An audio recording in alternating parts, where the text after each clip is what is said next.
Welcome to Westside Unitarian Universalist. My name's Morgan Ringelspaw, and I use they, them pronouns.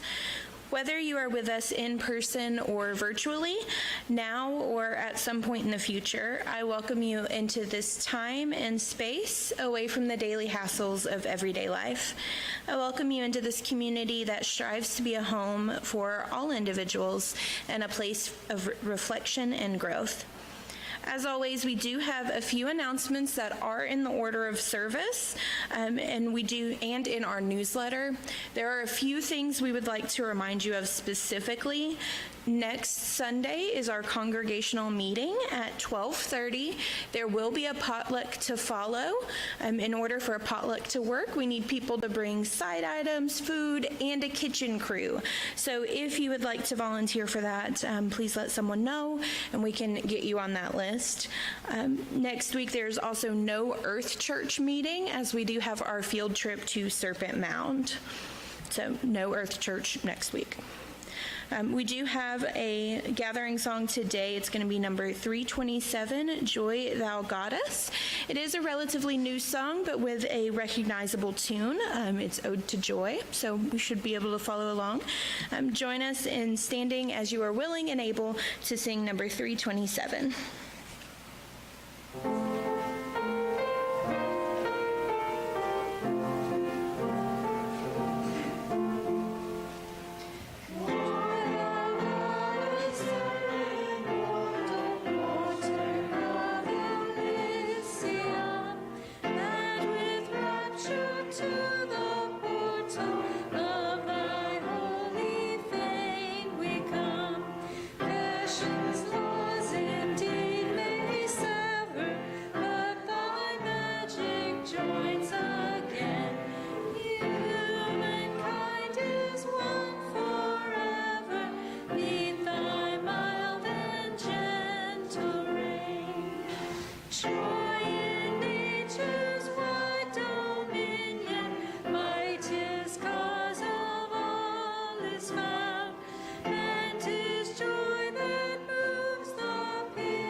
You all sounded just so nice and traditional singing that. Good morning, everyone. Good morning to those of you who are with us virtually, either today or in the future. I'm Reverend Carol Bodeau. I'm privileged to serve here as minister. So before we invite our bowl to sound, I want to say a few things about that song. Some things that I did not know about the song. So I'm guessing, right, most of us recognize the melody, the tune. Okay, that is Beethoven's Ode to Joy. The lyrics we usually associate with that piece of music, that we don't usually sing these particular lyrics. The lyrics that are most often now sung to that tune were written in 1907 by Henry Van Dyke. And those lyrics are joyful, joyful, we adore thee. Okay, so I want you to just think about the words you just sang, and I'm going to read the first verse of Van Dyke's words. Joyful, joyful, we adore thee, God of glory, Lord of love. Hearts unfold like flowers before thee, opening to the sun above.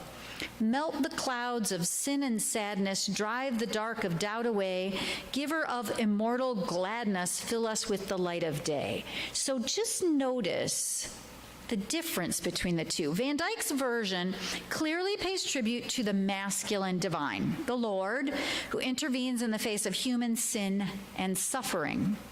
But the lyrics in our hymnal, the ones we just sang, are an English translation. If you look in the hymnal there, the original lyrics are in German. And those were the lyrics, the German lyrics, were the ones that were actually included in the choral performances of Beethoven's Ninth Symphony, which debuted in 1824. So the version we just sang is the English translation of the ones that Beethoven actually included. Those words were written by German dramatist, poet, and historian Friedrich Schiller, and they reflect a very different aesthetic and a much older theology.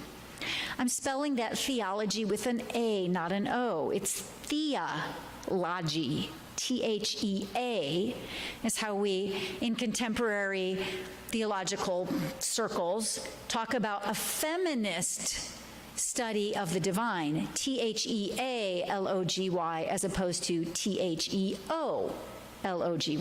So Schiller's lyrics represent a thea with an A-ology, and Van Dyck's are a theology. So just a few more notes on the earlier version of the song. Joy, thou goddess, fair immortal offspring of Elysium, which is the blissful afterlife, mad with rapture to the portal of thy holy fane, they temple or shrine. This refers to temple worship of goddesses. Fashion's laws indeed may sever, but thy magic joins again. Humankind is one forever neath thy mild and gentle reign. That's an important theological note, too. The reign of the feminine divine is gentle. Joy in nature's wide dominion, mightiest cause of all is found. So the cause is not a distant divine. It's nature and joy. And 'tis joy that moves the pinion, the gears, when the wheel of time goes round. From the bud she lures the flower, suns from out their orbs of light, distant spheres obey her power, far beyond all mortal sight. That earlier version contains all kinds of references to older theological, mythological, and religious traditions, and we're going to talk more today about what this shift from thea, Thea-ology, to theo, Theo-ology. What's the impact of that? It's interesting that Beethoven invoked a goddess, not a god. And the traits of this goddess are different from those of the god described later. That was news to me. We're going to talk a little bit more about these things this morning. But what I want to invite you to think about, I'm going to invite our bowl to sound. And I will tell you that I didn't say my pronouns. I don't think my pronouns are she and her. Our bowl's pronouns are also she and her. Just FYI. Her pronouns are she and her. As I invite her to sing this morning, I invite you to contemplate what thoughts or feelings or beliefs get triggered in you when we start saying the word goddess. We have some agreements about God. Usually in Unitarian Universalism, there are some common triggers there, but I'm curious for you to think about goddess. So as the bowl sounds, just sit with whatever it is that you might be curious about this morning, thinking about a goddess concept.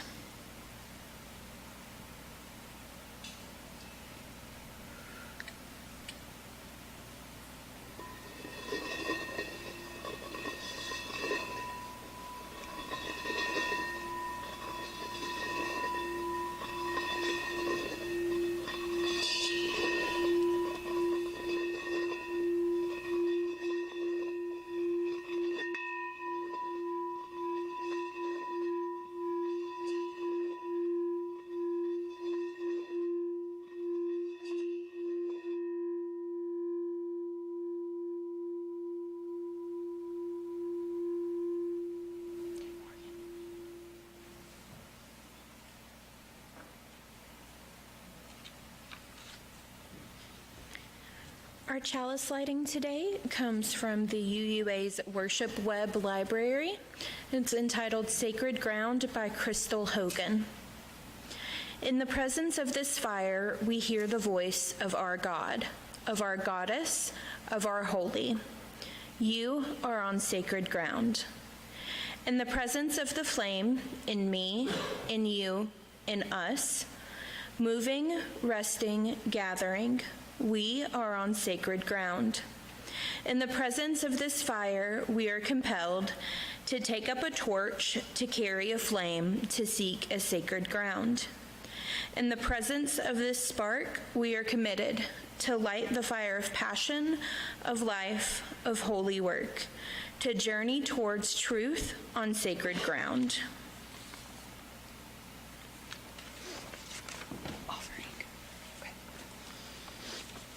As a community, we offer our many talents, resources, and gifts to lift each other up and support one another. One of the most tangible of those supports is the financial contribution through the weekly offering, which we will now gratefully receive. 25% of undesignated funds in the offering will go to this quarter's Share the Plate partner, the Worthy Now Ministry, a prison ministry through the Church of the Larger Fellowship. Please give as you are willing and able.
Thank you, Sandra. So today is Mother's Day, but here's my curious question for you all to think about. Why do we separate Mother's Day and Father's Day? Hallmark. Interesting answer. It's actually way older than Hallmark. It's way older than Hallmark, but that's a good answer. That is the core assumption, that there are different chores. We're going to talk about that. Mother's Day was first introduced by Julia Ward Howe, who was a suffragette, and Anne Jarvis in the 1870s. And it was originally sort of a follow-up to the Civil War. I think it's Anne Reeves Jarvis. She had been a nurse during the Civil War and watched all the destruction of that war. And they originally proposed a Mother's Day of Peace. And the idea was that people would get together and mothers would convince people that there were better ways to solve problems than killing each other. That was the original idea. And then after Anne Jarvis died, her daughter Anna pushed through in the early 20th century what we now think of as the formal holiday of Mother's Day. In the very early, the first 10 years of the 20th century, states started adopting this holiday. Congress refused to make it a national holiday at first because they said, well, then we'd have to have a Mothers-in-Law Day, which is sort of funny but sort of sickening to think about that they actually said that. That's horrifying, right? We're going to be talking about misogyny today. It's a pretty awful thing to say, right? In 1914, Woodrow Wilson finally signed the proclamation making this a national holiday, and he said it was to honor the tender, gentle army that he believed mothers to be. Now, reading all of these things, I was sort of like, I had a few thoughts about all of this. Interesting. About the time that Wilson signed the Mother's Day Proclamation, a new movement was arising in America, and it was sometimes referred to as the New Fatherhood Movement. And this was a movement urging fathers to become more involved and less distant with their children. Calvin Coolidge made Father's Day a national holiday in 1924, and this was the stated, explicit, formal goal: to establish more intimate relations between fathers and their children, and to impress upon fathers the full measure of their obligations. So what's interesting about this is that they were both designed to inspire social change around gendered behaviors, which is fascinating. And we have a sort of answer to that initial question of why there are separate holidays, because we have a core cultural assumption that what mothers do and what fathers do are inherently different tasks, which is an interesting assumption. So think for a minute about the assumptions you might have about what those differences are and why they exist. We'll go back to the really traditional version of this. Mothers cook the meals. Fathers take out the trash. Mothers are gentle, caring, and soft. They take care of boo-boos, and they do the listening. Fathers are strong and wise, and they earn the money, and they do the spare and sparse but highly relevant talking and guiding. Now, of course, in recent decades, that's all been shifting and changing, but maybe not as much as we might assume. In the 1980s and 1990s, we especially saw a shift to sort of trading gender roles, with working mothers and stay-at-home fathers.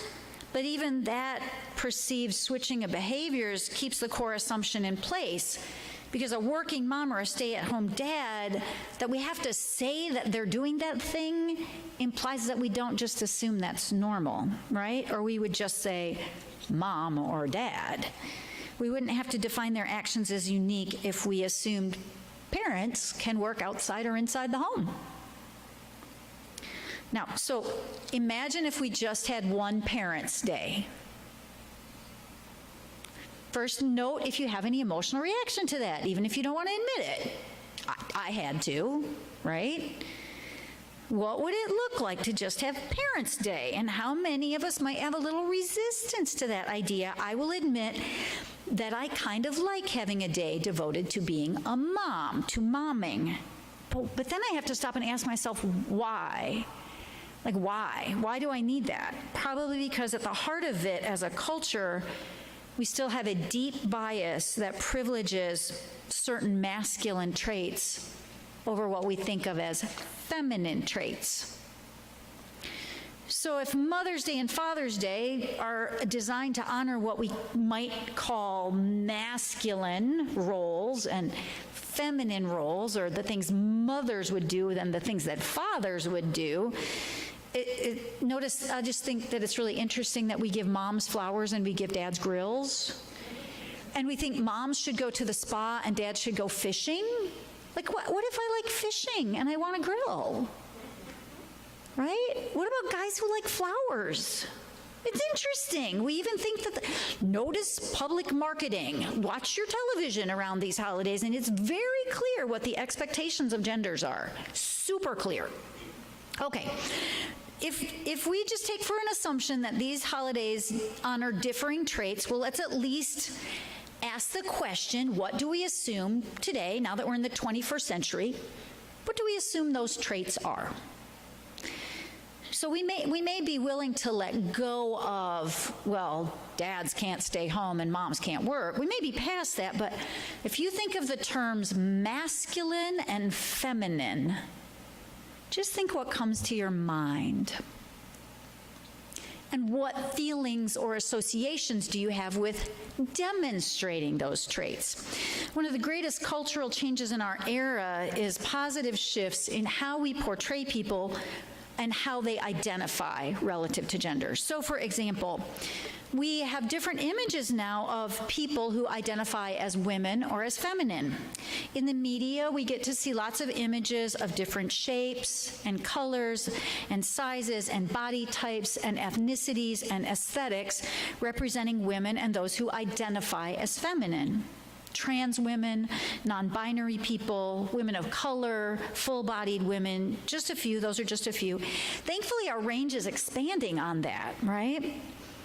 And the same is true for people who identify as male or men or masculine. We are, as a society, starting to break down the core assumption that masculine and feminine are rigidly defined by biological sex and particular physical characteristics. Right? So I will tell you one of the things I do frequently when I'm having sort of conversations with people around their emotional struggles is I often, particularly when I'm working with people who identify as women, ask them, notice how you sit. Notice how you sit. So everybody just take a minute and notice how you're sitting. And think about the times you were told as a child how girls should sit and how boys should sit. And if you weren't, lucky you. But I can tell you, as someone who does counseling, the amount of body struggle that people have around having to feel like they should be smaller or bigger based on what their gender training was, it's pretty impressive. So we have had these core associations from biological sex to certain behaviors or traits. So just what sorts of roles do people play as parents? Let's ask that question. If we've divided these roles up and we're willing to start switching them around, let's ask the question, what kinds of jobs do parents have as parents? So I'll throw some out, and you all can shout some out if you think of some after I've read my list. My list includes healer, theologian, this is all parents, healer, theologian, scholar, educator, warrior, personal assistant, fashion consultant, athletic trainer, chef, logistics expert, bus driver, psychotherapist. Can you think of any more? I mean, that's a pretty big list, right? But every parent is unique and every child is unique. Coach, excellent, good one, coach, yes. Got any more? What? Esthetician, beautician, yes, that's a good one, absolutely. Did you say anything about like financial advice? Ooh, good one, financial advisor. To be distinguished from bank, which is also one. Banker, yup, Musical partner, yes. Musician, anything else? Nurse. Teacher, we got, yep. Anything else? What? Gardener? Yep, yes. Provider, yep. Huh? Defender. Debater. Yes, corrector, janitor. Ooh, that was a good one. Yeah, I was thinking of Housekeeper. Storyteller, record keeper, administrator. We could go on a long time, right? Now, that's a start, and every parent is unique, every child is unique, and let's be really honest, for those of us who happen to no longer be living with our parents, we haven't stopped being children of our parents. And for those of you who happen to still be young enough that you're living with your parents, you can just know that the rest of us still feel like little kids a lot of the time, too. No matter how old we get, right? The things a mother or a father must do to successfully support a person in developing and growing into and through adulthood are numerous and complex and ever-changing. And there's too many of them for one person to do. So it makes some sense that we would try to divide the duties up. And we have traditionally divided those duties up along the lines of what we would call gender, really biological sex. Let's go back to Beethoven for a minute. Beethoven's version of that song is about the goddess of joy. What does it mean for children today that our primary images of the divine, of ultimate reality, are pictured as male? This has enormous implications. And it's easy to dismiss that by saying, oh, we don't do that anymore. Oh, we're past that. That's not true anymore. But I will tell you that having been a college professor and knowing what books we assign people in high school and college and understanding the kinds of ways we teach and the things that we teach and the way our media works, this message is still deeply embedded in our culture and in our language, in our music, in our art. There is a core assumption, and we're going to unpack it a little further, in our culture that what we have often called the masculine is still seen as superior to the feminine. And that is actually, when I think about it, why I want a Mother's Day, because I want that part of reality acknowledged, right? I find myself, however, not really wanting to celebrate Mother's Day in the traditional ways. I like flowers, that's fine. I'm very grateful to the people who gave me flowers this weekend. But what I really want is time to sit around being a scholar of theology with an A, studying goddess traditions or finding out about cultures that were different than my own. I want to imagine, like Tracy Chapman did back in the 80s. Anybody remember the song, "If Women Ruled the World, It Would Be a Good Thing"? Please tell me I'm not the only person in the room who remembers. Please, if you're out there in virtual reality, right? That's an interesting to think about. I want to stop the madness of busy, do, active, right? Produce. I'd like to find joy, as Beethoven and Schiller imagined it, in nature's wide dominion. How humans depict that which is most revered has a lot of power in shaping their societies. When I think of what are often called the masculine and the feminine, I use some other words in the place of those words. So here's a few other sort of pairs that I use, and we'll do them in the order of masculine first, feminine second. Active and receptive. Yang, yin. Intellect, intuition. Doing, being. They're different ways of embodying life. And those are the kinds of traits that have typically been associated with what we think of as masculine male bodies or feminine female bodies. So just take a minute and check in with yourself and notice if anything's happening in your brain or your body. Notice that I said your brain or your body, because in Western society, we tend to say, well, here's what I think of that, not, ooh, that gives me a little bit of a stomach ache. And then we say, well, if it gives you a little bit of a stomach ache, it must just be something you had for breakfast, not psychoneuroimmunology. You're having an emotional response in your body. Well, think about that, feel about that for a minute. How do you judge these different states in yourself or others? What assumptions do you make about which are better and which are worse, which are more superior and which are inferior? Which should come first and which should come second, and who should do which of them? Remember that for centuries in our society, to be feminine or a woman meant that you should not think. Intellect was associated only with male bodies. As a society, we still value those traits, what we have called the masculine traits, over the feminine. It's clearly reflected still in differences in pay scales for people who have different kinds of bodies, right? We value action over non-action. We value doing over being. And we value speaking well over silence. This is not true in all cultures. It is true in our dominant culture. And resistance to that cultural bias can show up as change in lots of ways. It can show up as a desire to change the balance of power, to assert the importance and value of what we have called the feminine qualities. It can show up as a shift in religious thinking. The resistance to is currently strongly expressed by what we have now in our religious landscape, which is a resurgence of goddess worship, for example. And also it can show up as a clear and strong statement by younger people about breaking down gender roles and identities. So here's what I'm wondering.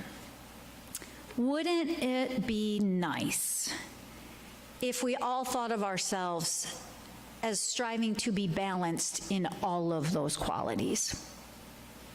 Isn't that essentially the idea of the Taoist yin and yang symbol, right? That they are all qualities that all of us could have. So I'm thinking that as we celebrate Mother's Day and Father's Day later, it might be interesting to reflect on how we might honor a balance of the so-called masculine and feminine in each of us, and how we might encourage the balance of those things in children. We have a core cultural bias that says children need both mothers and fathers. Even when we look at families that have parents that are same-gender families, we have a cultural assumption, it's unspoken most of the time, that somebody's going to be more like the dad and somebody's going to be more like the mom, right? But what if that's not necessarily the whole story? What if each of us or any of us can embody a mix of these qualities? I think it would probably benefit all of us. So, let's take a minute. I love the faces you're all making. Those of you in virtual reality can't see them, but there's some consternation on many of the faces here. And I'm curious about that. Ask yourself for a minute about your active, busy, intellectual doing side. Maybe inside your head, just assign yourself a percentage. How much of my energy do I put towards that, regardless of what I identify gender-wise? How much energy do I put towards being productive? And now ask yourself, how much of my energy do I put towards being receptive? Still, just being. Awareness. Intuition. Gentleness. How much energy does that get? Some of our core definitions of how we understand ourselves are linked to these things, and they are traditionally and still deeply embedded in our culture, gendered concepts. This is an important thing for us to be thinking about. How might you, in your own life, bring that into a greater balance? Some of you may have seen this. There's a common response that's out there now in the world that I love to emails. You know how you can create an automatic response on your email? Okay? So one that is being used more and more, I will admit it, particularly by younger UUs and particularly by those of us who think about theology.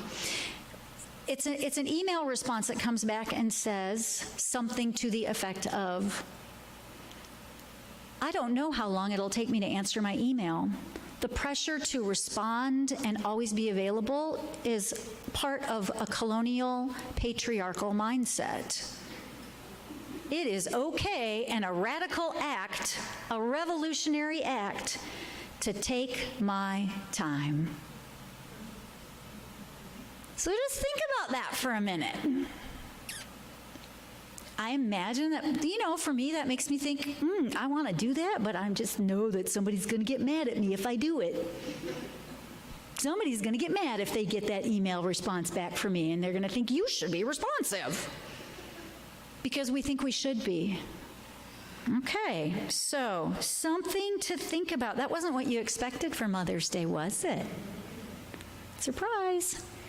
It is good for us to honor what we call feminine traits, nurturance, caring. It is good for us to honor people who in female bodies have given birth to children and who in other than explicitly female biological sex bodies have mothered children. And it's good for us to honor and validate people who have served as fathers regardless of their gender or their biological sex. It's good for us to acknowledge all the important roles of parenting. And as we come into the 21st century, it is also good for us to expand our understanding of what that can mean. When Julia Ward Howe first proposed the idea of a Mother's Day, women were not allowed to vote. And men were not allowed to cry or to be touchy-feely with their children. Those things have changed, but there's an ever-expanding horizon in front of us of ways that we can open up broader ways of understanding our capacity to love and be powerful and engage with people in younger generations. I would hope that for us as Unitarian Universalists, we can be opening our minds and our hearts to some of those things. And I would love to hear from you during coffee hour about what that all brought up for you, how you disagree with me, what you think about that, and how you feel about that. I would love to hear your thoughts about that. Feel free, if you are with us virtually, to email me. So, today we're going to sing a closing song that's about being a child. All right? It's about these different qualities expressed by children. Naturalness, creativity, expression, instinctiveness, joy, freedom, the kinds of things we associate with being a child. Isn't it interesting that babies don't really have very clearly gendered personalities? They have biological traits, but when we're very small, we don't notice much of the difference between being big or strong or crying or soft or vulnerable. There's conditioning that we do around that, but very small children especially, tend to have a much wider range of expressiveness. So, we're going to sing number 338. I believe I got that number right. Yes, 338, which is about seeking to be childlike. So I invite you to rise, embody your spirit, and join in singing, I Seek the Spirit of a Child, number 338.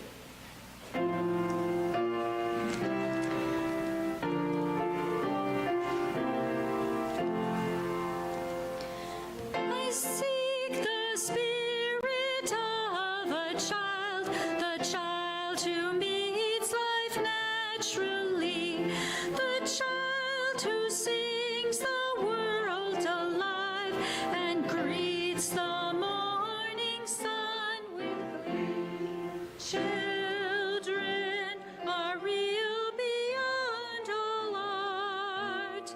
May I see joy's a gift to our heart. I seek the freedom of a child who loves instinctively, who lights our day with just a smile and shines the light on all we see. Children are real beyond all fears. May I see hope's a gift to our tears. I seek the wonder of a child who sees delightfully. Now clouds in cloud, now golden sun, imagination's true. Children are real beyond all lies. May I see faith's a gift to our eyes.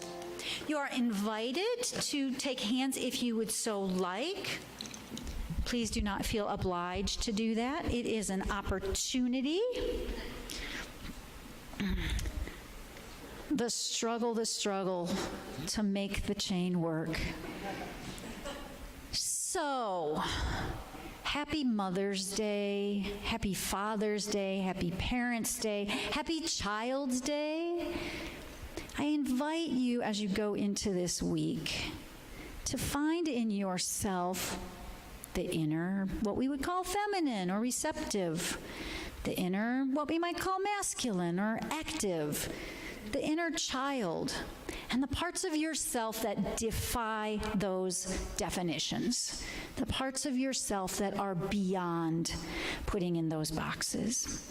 We will extinguish our chalice, but not that light of seeking new truths all the time, of gathering in community for support, encouragement, and challenge, and the fire of passion for making the world bigger and brighter all the time. Go in peace, go in passion.